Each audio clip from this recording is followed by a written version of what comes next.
Makanya udah 2000 tahun konsep Trinitas itu nggak pernah kelar ya kok ya. Iya, kalau kan dari Tanah Abang kan. Iya. Kalau Tanah Abang bilang belum kelar gitu ya. Iya, belum kelar gitu. Iya. Maksudnya udah 2000 tahun lebih konsekuensinya tuh belum ada kata sepakat di antara Kristen sendiri gitu ya. Saya pernah tanya sama pendeta tuh Pak, sampai kapan tuh Pak? Sampai kiamat katanya. Ini yang pertama nih kok ya, di Matius 5:20 kan dikatakan jika hidup keagamanmu tidak lebih benar daripada hidup keagaman ahli-ahli Taurat dan orang Farisi, sungguhnya kamu tidak akan masuk ke dalam kerajaan sorga. Ada sebagian saudara kita Kristen bilang Kristen bukan agama. Jadi yang jadi pertanyaan kita adalah apakah Yesus itu diutus dengan membawa agama dan adakah pengakuan Yesus dalam Alkitab bahwa dia beragama Kristen? Itu pertanyaan pertama kok. Pertanyaan apa tadi? Apakah Yesus diutus dengan membawa agama dan adakah pengakuan Yesus dalam Alkitab bahwa dia beragama Kristen? Karena saudara kita Kristen bilang Yesus tidak membawa agama. Gitu. Sementara kan Yesus dikatakan di Matius itu tadi kan jika hidup keagamanmu tidak lebih benar daripada hidup keagaman ahli Taurat dan orang Farisi, sesungguhnya kamu tidak akan masuk ke dalam kerajaan sorga. Gini Pak, kalau kita baca di seluruh 4 gospel, 4 gospel itu yang Matius, Markus, Lukas, Yohanes, Yesus sama sekali tidak pernah menyebutkan kata Kristen. Pertama, berarti Yesus juga tidak pernah mengajarkan kekristenan. Ya, Yesus berarti tidak pernah mengajarkan atau membawa agama Kristen. Itu udah jelas di 4 gospel. Matius, Markus, Lukas, Yohanes. Kata Kristen sendiri itu baru timbul ketika Paulus dan Barnabas dan pengikut-pengikutnya tinggal di kota Antioquia selama setahun, baru mereka disebut Kristen. Itu udah beberapa tahun setelah Yesus nggak ada. Berarti Yesus selama hidupnya dia nggak pernah ngajarin Kristen. Ya. Jadi kalau tanya Yesus apakah membawa agama, definisi agama apa dulu nih? Ya, agama itu kan istilahnya jalan hidup, sistem kepercayaan gitu. Sistem kepercayaan yang punya konsep ketuhanan, konsep keselamatan, konsep peribadatan. Itu disebut sebagai agama. Kalau Yesus dibilang tidak membawa agama, lah dia tidak membatalkan Taurat. Taurat kan juga bisa dikatakan sebagai jalan hidup Bani Israel, bukan? Yang sudah diterima melalui Nabi Musa, itu adalah jalan hidup bangsa Israel, yaitu bisa dikatakan agama, karena itu jalan hidupnya, ada sistem kepercayaannya, ada sistem ketuhanannya, ada konsep keselamatannya, ada konsep peribadatannya. Itu bisa disebut sebagai agama. Nah, Yesus memang tidak membawa tidak membatalkan hukum Taurat, tapi dia menyebarkan Injil. Injil itu adalah boleh dikatakan sebenarnya ya wahyu yang Yesus terima dari Tuhan yang Maha Kuasa itu yang ditujukan untuk bangsa Israel. Nah, setiap syariat yang dibawa oleh nabi-nabi itu kan memang bisa berbeda. Berbedanya dalam arti pada saat itu konteksnya bangsa itu sedang hidup pada zaman seperti apa gitu. Nabi Musa menerima Taurat ketika konteksnya bangsa Israel harus keluar dari Mesir, masuk ke tanah Kanaan. Yesus diutus membawa Injil dalam konteks bangsa Israel sedang dalam penjajahan bangsa Romawi. Kan beda konteksnya. Gitu. Jadi kalau dibilang Yesus tidak membawa agama, ya bisa benar bisa enggak, tetapi apa yang Yesus jalankan itu ya agama. Karena dia menjalankan Taurat, dia tidak membatalkan Taurat. Gitu. Yang dia bawa Injil itu adalah ajaran untuk selalu kalau kita di Islam tuh ya ada pengertian bahwa Nabi Isa alaihissalam tuh diutus untuk mengajarkan zuhud kepada Bani Israel karena mereka sedang dalam penjajahan bangsa lain. Zuhud itu artinya apa? Hidup sederhana gitu lah ya. Nah, yang diajarkan Yesus sendiri kan hanya untuk menyembah kepada Tuhan Yang Maha Esa. Gitu. Memang ada sebutan-sebutan Bapa, Anak Allah. Itu adalah tradisi-tradisi dari bangsa Yahudi. Kira-kira gitu Pak. Berarti Injil yang diturunkan sama Yesus itu beda dengan Bible sekarang. Sama nggak kok? Ada yang sama, ada yang sudah berubah. Begitu ya. Ada yang sama. Karena Yesus juga mengajarkan Adonai Elohenu, Adonai Ehad. Ketika ditanya hukum apa yang terutama, Yesus mengulang apa yang diajarkan Nabi Musa di Ulangan 6 ayat 4. Gitu. Selanjutnya kok ya, ini Yesus kan sempat menghilang ya di usia 13 sampai umur 29 tahun ya. Kalau kata pendeta Esa Soru, ini agak lucu juga nih, Yesus sekolah dan ikut bantu mamahnya. Kan? Bukan bantu papanya? Bukan, bantu mamanya. Emang mamanya jualan apa? Nggak tahu deh. Lalu Kalau bantu papahnya yang menjadi tukang kayu lebih make sense. ini make sense ya. Karena Yusuf memang dikenal sebagai tukang kayu. Saya pernah nonton film Ben-Hur nggak? Pernah, tapi udah lama itu. Ben-Hur, tapi bukan yang dulu ya. Oh iya. Ben-Hur sekarang belum. Yang agak baru. Yang agak baru. Belum. Ben-Hur di situ diceritakan dia adalah seorang anak dari keluarga Yahudi yang cukup kaya. Kemudian kan karena perselisihan dia dengan saudaranya yang sebenarnya saudaranya orang Romawi, berselisih sampai akhirnya dia ditangkap dan segala macam lah. Tapi pada satu adegan Ben-Hur ketemu dengan Yesus yang sedang marut kayu. Sedang nyerut, sedang nyerut kayu. Berarti di situ Yesus ceritakan dia adalah tukang kayu. Ya, kusennya. Kusen. Ya, kusen. Entah kusen, entah tiang, entah apalah. Iya. Diceritakan melihat Yesus sedang nyerut kayu. Gitu. Jadi waktu pas umur tapi itu bukan standar atau bukti bahwa itu ya. Iya. Tapi kalau menurut cerita di Bible di mana Yusuf adalah tukang kayu, ya lebih make sense kalau Yesus membantu ayahnya atau bapaknya. Berarti umur 13 sampai umur 29 itu dia bawa ajaran apa tuh? Kalau berdasarkan yang di Bible juga 4 gospel, berarti Yesus yaitu menjalankan ajaran Taurat, menjalankan syariat Taurat yang dari zaman bangsa Israel terima dari Nabi Musa, melalui Nabi Musa. Oh gitu. Iya, Yesus nggak pernah mengajarkan misalnya Trinitas atau mengajarkan dosa waris atau mengajarkan beribadah hari Minggu, nggak ada. Yang diikuti adalah ya tradisi bangsa Yahudi dengan agamanya. Berarti Yesus dalam di Bible pun nggak ada salah satu ayat pun ya dia mengaku bahwa dia Tuhan, mengajarkan ketuhanan tentang dirinya dan menyuruh murid-murid yang 12 itu untuk menyembah dia. Nggak ada itu kok ya, nggak ada ceritanya. Ini yang Yesus ajarkan yang saya tahu nih ya. Oke. Ini berdasarkan 4 gospel nih. Yesus bahkan menghardik iblis yang menggoda dia untuk menyembah Tuhan. Ya. Hanya untuk menyembah dan berbakti kepada Tuhan, Bapa itu. Yesus mengajarkan murid-muridnya untuk bertobat dan menjadi seperti anak kecil kalau mau masuk kerajaan sorga. Betul. Yesus mengajarkan bangsa Israel untuk mengikuti ajaran ahli-ahli Taurat dan orang-orang Farisi yang telah menduduki kursi Musa, artinya sudah menggantikan posisi Musa. Suruh mengikuti ajaran mereka, tapi tidak mengikuti kelakuan mereka. Jadi Yesus mengatakan ahli Taurat dan orang Farisi itu mengajarkan Taurat, tapi tidak menjalankan. Ini yang Yesus ajarkan. Iya. Jelas kan, berarti kan Yesus mengajarkan hanya untuk menyembah kepada Tuhannya bangsa Israel. Kan sama aja. Mereka juga bangsa Israel. Monoteis. Karena ada kalimat Yesus mengulang apa yang disebutkan oleh Musa. Shema Israel, Adonai Eloheinu, Adonai Ehad. Gitu. Iya. Jadi Yesus bawa agama apa? Ya yang diikutin oleh bangsa Israel sebelumnya. Melanjutkan gitu kok. Melanjutkan, tidak membawa agama baru. Ya, mengikuti agama Mila Ibrahim ya. Ya. Oh, ya. Yang jelas Yesus tidak pernah mengajarkan agama Kristen. Pada zaman Yesus masih hidup tidak ada sebutan Kristen dan tidak ada ajaran Kristen yang diajarkan Yesus. Oke. Selanjutnya kok dalam Bible dikatakan tidak ada satupun yang bisa melihat wajah Tuhan ya. Tapi kenapa Kristen melukis atau memajang wajah Yesus yang dianggap Tuhan? Itu tujuannya apa tuh kok? Ya mungkin karena mereka ingin supaya orang Kristen percaya Yesus adalah Tuhan. Walaupun gitu. harus melanggar Bible sendiri ya, iya. Bible sendiri. Iya. Karena kan gini, Kristen sendiri kan lahir dari sebuah ajaran yang sebenarnya pengennya disebut monoteis.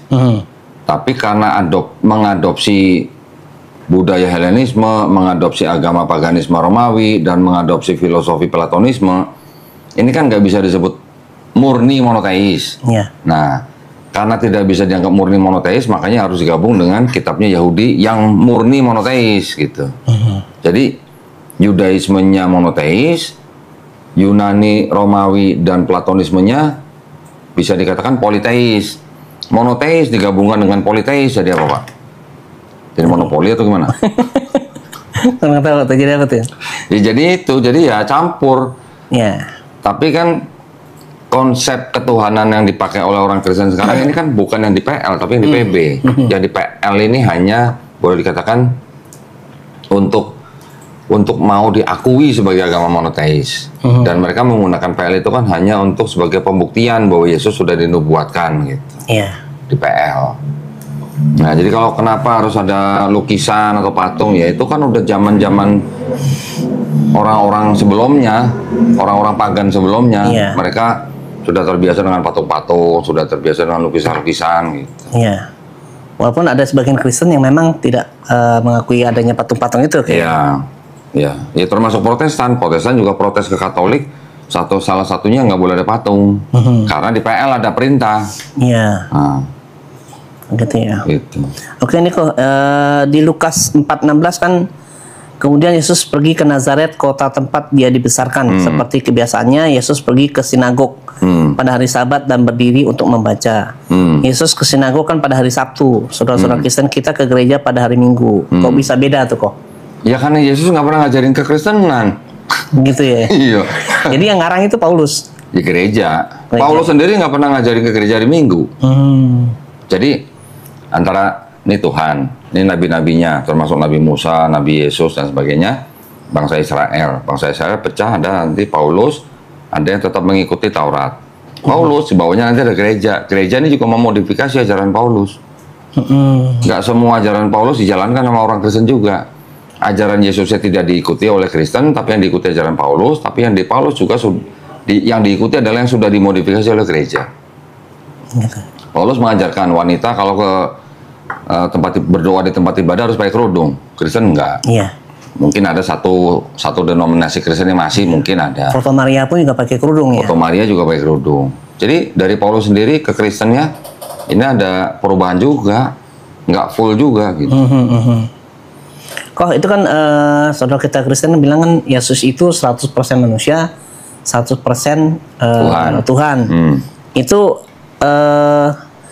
ada gak dalam Alkitab yang menjelaskan tentang itu? Bagaimana Yesus bisa sepenuhnya manusia dan sepenuhnya Tuhan dalam waktu yang sama? Kalau dicari satu ayat dikatakan Yesus sepenuhnya manusia, sepenuhnya Tuhan, nggak ada. Nggak ada ayatnya? Nggak ada. Tapi orang Kristen yang membentuk teologi mereka itu menggabungkan dari beberapa ayat. Contoh, Yohanes 1:1, pada mulanya adalah firman, firman itu bersama-sama dengan Allah, firman itu adalah Allah. Yohanes 1:14, firman itu menjelma menjadi manusia. Iya. Kayak gitu-gitu, itu digabungkan. Dimodifikasi. Digabungkan dan dipahami atau ditafsirkan sebagai Yesus sepenuhnya manusia, sepenuhnya Tuhan. Tetapi mereka menggabungkan ayat-ayat itu, sedangkan yang di ayat itu belum tentu itu perkataan Yesus gitu. Gitu ya. Nah, seperti Yohanes 1 ayat 1 sampai 18 itu bukan perkataan Yesus. Itu udah jelas bukan perkataan Yesus, tapi perkataan dari penulis kitab Yohanes. Ternyata ayat-ayat yang ada di dalam Yohanes 1 ayat 1 sampai 18 mengadopsi budaya Helenisme dan Platonisme. Pagan lagi ya kok ya? Pagan lagi. Ya. Kalau selanjutnya kok ya, jika Tuhan itu Maha Esa, bagaimana konsep Trinitas bisa dijelaskan tanpa bertentangan dengan keesaan Tuhan? Ya agak jelimet juga nih pertanyaan ini. Bagaimana konsep Trinitas? Tuhan itu kan Esa. Bagaimana konsep Trinitas bisa dijelaskan tanpa bertentangan dengan keesaan Tuhan? Gini, ini yang saya pelajarin dari pendeta-pendeta ya. Juga yang saya pelajarin dari teologinya Kristen. Orang Kristen akan tetap bilang Tuhan itu Maha Esa. Karena mereka berdasar kepada PL. Ya. Di PL udah jelas konsep ketuhanannya murni monoteis. Ketika masuk ke PB, mereka mencoba mempertahankan kemahaesaan Tuhan di PL itu, tapi dengan hanya seperti ini, Pak.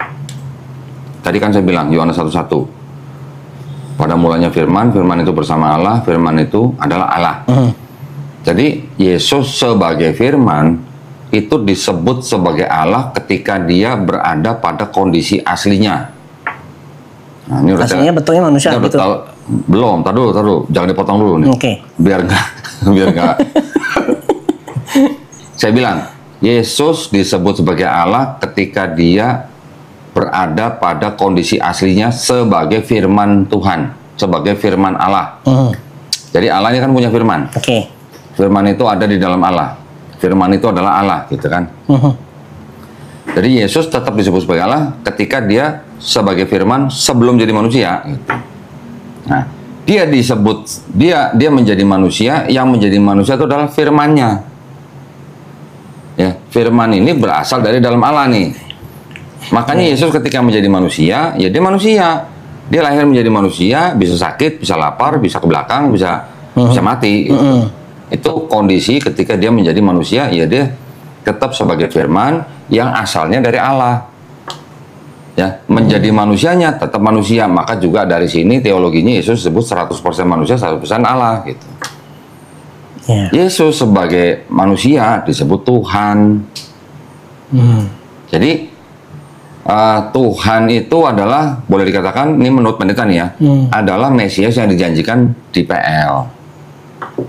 Jadi Yesus sebagai manusia itu adalah Allah sendiri yang firman-Nya menjadi manusia, melakukan karya keselamatan buat manusia. Bingung nggak? Bingung saya. Gue aja bingung. Padahal di PL sendiri nggak ada nubuatan Yesus dari Tuhan kan? Nggak ada. Di PL nggak ada. Menurut orang Yahudi nggak ada. Nah, sekarang gini, orang Kristen yang teolog mencoba menyamakan teologinya Kristen ini dengan teologinya Islam. Yang saya maksud gimana? Mereka akan bilang begini, ini petinggi-petingginya ya. Mereka bilang begini, firman yang menjadi firman gini, jadi Kristen dan Islam itu sebenarnya sama. Samanya gimana? Di Kristen firman itu menjelma jadi Yesus. Kalau di Islam firman itu firman Allah atau firman Allah itu menjelma jadi Quran. Itu mereka menyamakannya di situ. Ngakal-ngakalin gitu kok ya. Ngakal-ngakalin. Ya. Cari remis gitu. Ya. Cari remisnya begitu. Mereka bilang firman yang di Kristen itu menjelma jadi Yesus, di Islam firman itu menjelma jadi Quran. Menurut mereka itu sama begitu. Menurut mereka, bahkan mereka menuduh begini. Ini menuduh ya. Kalau firman yang di Kristen menjelma jadi manusia, firman yang menjelma jadi manusia itu asalnya dari Allah, yang ada dari dalam Allah, berasal dari dalam Allah sendiri gitu. Mereka bilang gitu. Makanya firman dan Allah itu ya satu gitu. Ya, satu yang kekal gitu katanya. Tapi kalau Islam, Quran dikatakan diturunkan dari sisi Allah. Ya. Ada kan ayatnya? Ya, ada. Karena disebut Quran diturunkan dari sisi Allah, makanya Quran tidak berasal dari Allah. Karena di sisi katanya. Ya. Mereka nggak tahu arti di sisi itu apa gitu. Makanya mereka berpikir bahwa Quran tidak berasal dari dalam Allah sendiri gitu. Makanya dianggap ada dua yang kekal gitu kan. Itu mereka menuduh Islam begitu. Mereka nggak tahu artinya di sisi itu apa. Kenapa bisa begitu? Karena mereka di dalam ayatnya ada kalimat Yesus diangkat duduk di sebelah kanan Bapa. Ada kalimat begitu, makanya ketika ada kalimat Quran berasal dari sisi Allah, dianggapnya Quran tidak dari atau berasal dari Allah. Gitu.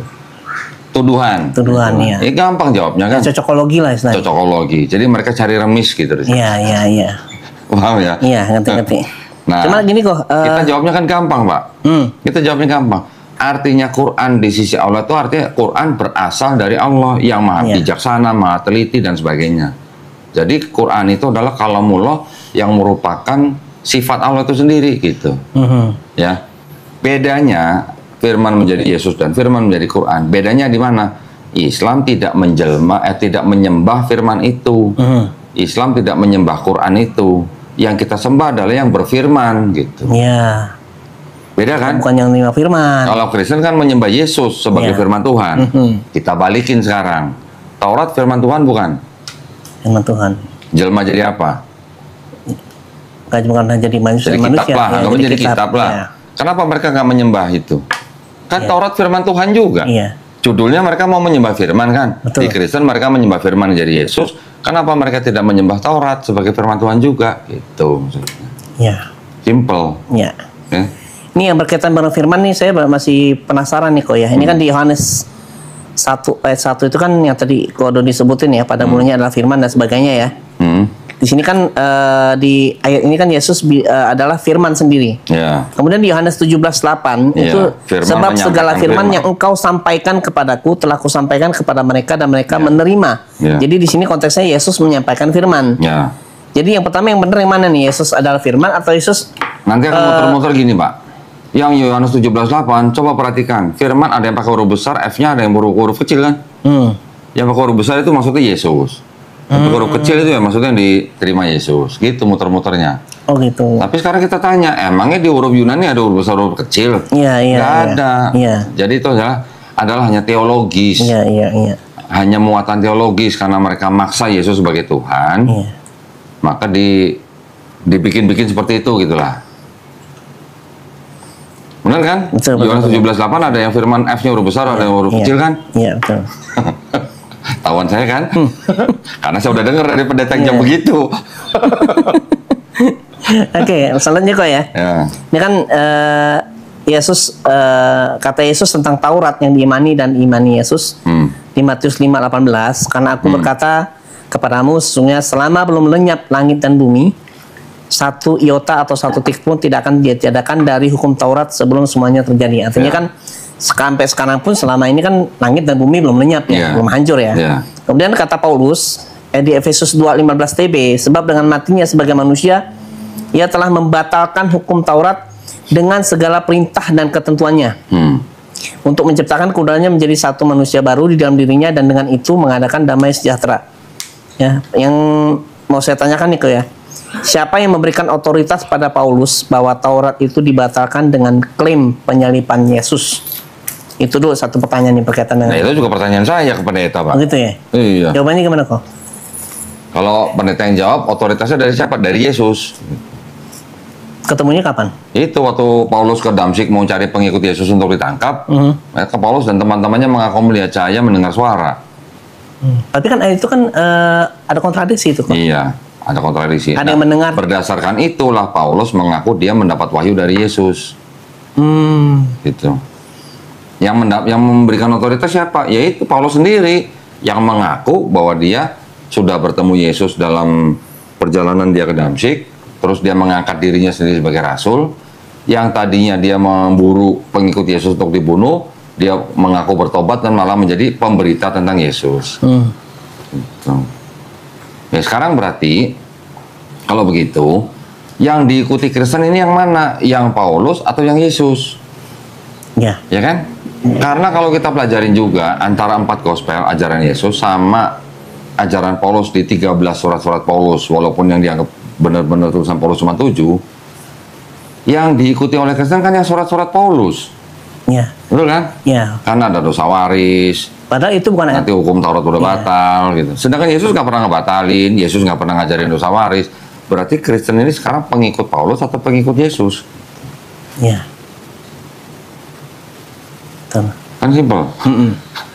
Jadi kalau Bapak tanya, itu Paulus otoritas dari siapa? Kalau menurut pendeta yang memberikan otoritas adalah Yesus. Tapi kalau kita baca ya itu Paulus sendiri, Menurut klaim pribadi dia. klaim pribadi. Ya. Ini kan ada 2 ayat nih kok ya yang terkesan kontradiksi ya. Pada saat Paulus bertemu dengan Yesus, ini kalau versi orang-orang yang menyertai Paulus mendengar suara Yesus berbicara dengan Paulus. Di Kisah Para Rasul 9 ayat 7, maka termangu-mangulah teman-temannya seperjalanan. Ya. Karena memang mendengar suaranya itu tapi tidak melihat seorang pun. Ya. Yang pertama kan ayatnya mendengar tapi tidak melihat. Ya. Nah, versi orang-orang yang menyertai Paulus tidak mendengar suara Yesus berbicara dengan Paulus di Kisah Para Rasul 22:9. Dan mereka yang menyertai aku memang melihat cahaya itu, tetapi suara dia yang berkata kepadaku tidak mereka dengar. Jadi mereka ada 2 kontradiksi nih. Yang satu kesaksiannya mendengar tapi tidak melihat. Ada 3 sebenarnya, Pak. Ada 3 ya. Oke, yang saya tahu ini. Jadi ada yang melihat tapi tidak mereka dengar gitu. Iya. Jadi yang dari 2 kontradiksi ini yang benar yang mana nih kok ya? Ya, nggak yang benar. Nggak ada yang benar ya, karena memang kesaksiannya dua-duanya Namanya kok. bertentangan ya, kontradiksi ya. Iya. Itu antara Kisah Para Rasul 9 sama 22 itu kan ada malah ada berapa ya? Sebentar. Kan saya udah pernah kasih lihat tabelnya.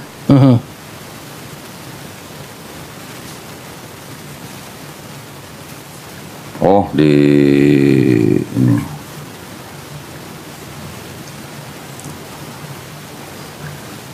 Nah, saya tambahin kok ya sambil kau lihat laptop ya.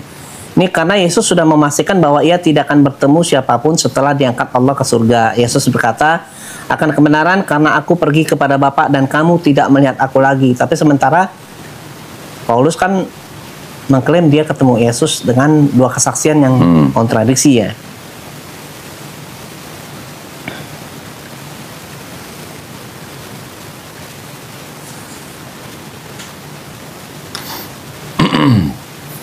Aku lagi download, lagi open.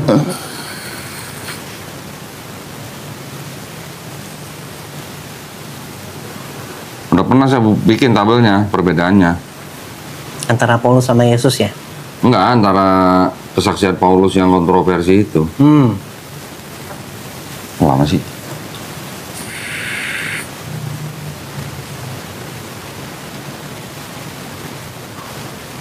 Kok nggak ada koneksi?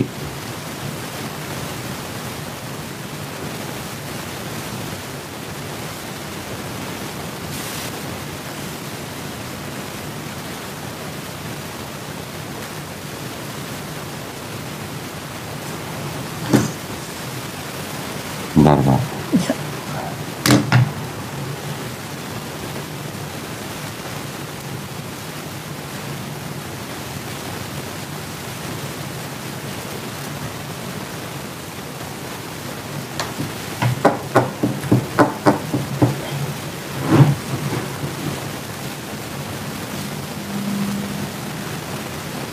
Termasuk masalah itu kok ya, masalah Paulus membatalkan Taurat, tapi perpuluhannya masih jalan ya. Padahal perpuluhan itu bagian dari Taurat ya kok ya. Iya. Ini gimana sih nih? Koneksinya kok nggak jalan?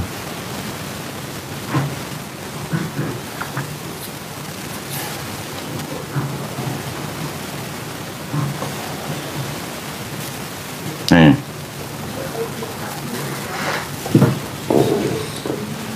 Kisah Para Rasul 9, 22 sama 26. Nah, ini kontradiksi. Nah, nih. Perbuatan Paulus ya. 97 versus 229, kisah 94 versus 2614, sama kisah Para Rasul 98 versus 2616. Ada 3 berarti kontradiksinya. Kontradiksinya. Tapi teman-teman Kristen ya nggak masalah. Belum tentu tahu. Belum tentu tahu ini belum orang tentu tahu, Kristen. iya makanya.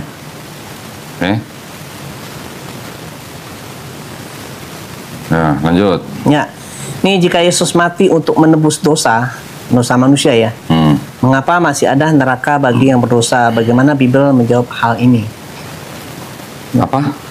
Kalau Yesus mati untuk menebus kan Yesus dosa, mati untuk menebus dosa manusia. Mengapa masih ada neraka bagi yang berdosa? Padahal neraka buat orang yang tidak percaya. Begitu. Jadi semuanya yang mau yang berdosanya segunung pun asal percaya pasti masuk surga ya. Iya. Yang sudah bantai 6 juta manusia kalau dipercaya Yesus Tuhan dan Juru Selamat bertobat ya dia masuk surga. Enak banget tuh kok kayak gitu ya. Mau? Enggak mau. Tertarik apa? Habis enak banget katanya. Iya, itu susah-susah mau masuk surga ya kok. Belum tentu juga kita masuk surga kan kalau bukan karena rahmat Allah ya. Iya. Lanjut ya di Yehezkiel 14:6. Oleh karena itu katakanlah kepada kaum Israel, beginilah firman Tuhan Allah, bertobatlah dan berpalinglah dari berhala-berhalamu dan palingkanlah kamu dari segala perbuatan-perbuatan yang keji. Di Yesaya 3:1-6, Yeremia 25 ayat 5 juga mengajarkan pertobatan untuk menghapus dosa. Pertanyaannya, mengapa Tuhan harus mengorbankan Yesus untuk menyelamatkan manusia padahal Tuhan Maha Kuasa dan bisa mengampuni tanpa pengorbanan? Ya. Yang pertama-tama saya jawab gini, ya itulah kontradiksi terbesar di dalam Bible Kristen. Karena mereka memaksa memasukkan kitabnya orang Yahudi dengan digabungkan dengan kitabnya Kristen, sedangkan di dalam kitabnya Yahudi tidak ada konsep penebusan dosa oleh manusia. Ya. Itu tadi apa Bapak baca Yesaya 14:8 ya? Iya. Maju dikit Yesaya 18 ayat 20-21 ya, disebutkan seorang anak tidak dapat menanggung dosa ayahnya. Seorang ayah tidak dapat menanggung kesalahan anaknya. Yang berdosa itu yang mati. Iya. Sama dengan di Ulangan 24 ayat 16. Sama juga isinya. Ya. Jadi di dalam Perjanjian Lama tidak ada konsep orang menebus seseorang lain. Ya. Yang berdosa itu yang mati, Betul. yang menjalankan perintah Tuhan itu yang hidup. Gitu. Ya. Itu perintahnya dalam PL. Bisa buka lagi Yesaya 1 ayat 16 sampai 18. Perikopnya itu bertobat lebih baik daripada mempersembahkan hewan bakaran. Ayat 16-nya bilang apa? Basuhlah, jauhkanlah perbuatan jahatmu dari depan mataku, mata Tuhan maksudnya. Berhentilah berbuat jahat, belajarlah berbuat baik, kendalikan orang kejam, usahakan keadilan, belalah hak anak-anak yatim, perjuangkan perkara janda-janda. Ya. Ya, ini habis itu apa? Baiklah, marilah kita berperkara firman Tuhan. Jikalau dosamu merah seperti kirmisi, akan menjadi putih seperti salju. Jikalau dosamu merah seperti kain kesumba, akan menjadi putih seperti bulu domba. Berarti ayat-ayat itu menunjukkan bahwa orang kalau bertobat, dosanya mau semerah kirmisi atau kain kesumba, Ya, bisa diampuni menjadi putih seperti salju atau bulu domba. Ya.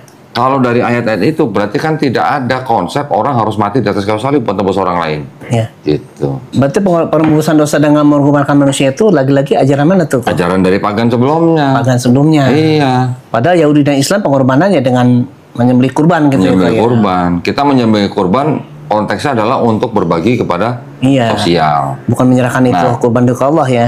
Di dalam Yahudi atau yang PL itu ada konsep kan mempersembahkan hewan kurban. Ini kan Islam kan istilahnya yang paling mudah lah dianggapnya lah. Kristen mengambil konsep itu, hewan kurban itu diganti dengan Yesus sebagai hewan korbannya. Gitu ya, pahami Kristen nih. Jadi di dalam Yahudi ada konsep orang kalau mau menebus dosa, artinya bukan menebus dosa siapa-siapa, tapi menebus dosa diri sendiri. Itu ada tradisi dengan menyembelih hewan kurban. Iya. Tapi itu pun hanya untuk dosa yang tidak disengaja. Kalau untuk orang Yahudi yang punya duit, silakan bisa berkorban dengan lembu atau sapi. Iya. Yang duitnya pas-pasan bisa dengan kambing atau domba. Yang nggak punya duit bisa pakai burung tekukur. Nggak punya duit juga bisa pakai tepung terigu. Jadi tergantung dari kondisi si orangnya nih. Konsep itu diambil di Kristen, tapi yang dijadikan kurbannya tuh Yesusnya. Yesusnya dianggap sebagai anak domba Allah gitu. Iya. Nanti di Kristen juga ada lagi paham tanpa pertumpahan darah tidak ada penebusan dosa. Iya. Nah, itu diambil dari PL, tapi dicomot di luar konteks gitu. Diambilnya konsepnya, tapi konteksnya nggak dibawa gitu. Jadi konteksnya konteks Kristen sendiri. Jadi Kristen membaca PL, tapi dengan kacamata Kristen yang ada latar belakang pagannya, gitu. Paham maksudnya? Iya. Nah, gitu. Jadi manusia berdosa kepada Tuhan, tapi Tuhan yang harus dibunuh untuk menebus dosa manusia. Iya. Rada aneh gitu. Jadi Yesus ini dianggap sebagai domba tebusan, domba korban gitu. Iya. Jadi makanya tadi saya bilang konsep yang di PL-nya diambil tapi out of context gitu. Iya. Di PL disebutkan yang berkorban itu hanya untuk orang-orang yang tidak sengaja dosanya. Iya. Bukan untuk menebus dosa orang lain juga gitu. Untuk menebus dosa sendiri. Iya. Beberapa yang lalu kan saya juga nonton film Viking tuh kok. Nah itu. Kayak gitu kan. Sama, ya. Pengorbanan pertama ada hewan juga, ada kalau misalnya pengen balaknya yang lebih besar diampunin, ya manusia harus disembelih. Iya. Dan manusia yang disembelihnya itu senang loh. Senang, iya. Karena dia percaya dia akan masuk Valhalla. Iya, ke Valhalla gitu kan. Langsung minum bir. Iya, saya langsung connect tuh kok. Iya. Kayak ini nih. Nah, itu. Kayak jalan itu kan. Betul. Ini kok. Selanjutnya kok ya, mengapa konsep Trinitas itu tidak disebutkan secara eksplisit di dalam Alkitab? Malah ayat tersebut terindikasi sisipan alias ayat tidak asli. Yang dipertanyakan mengapa? Nah, mengapa konsep Trinitas tidak disebutkan secara eksplisit? Ya karena Trinitasnya berkembangnya belakangan.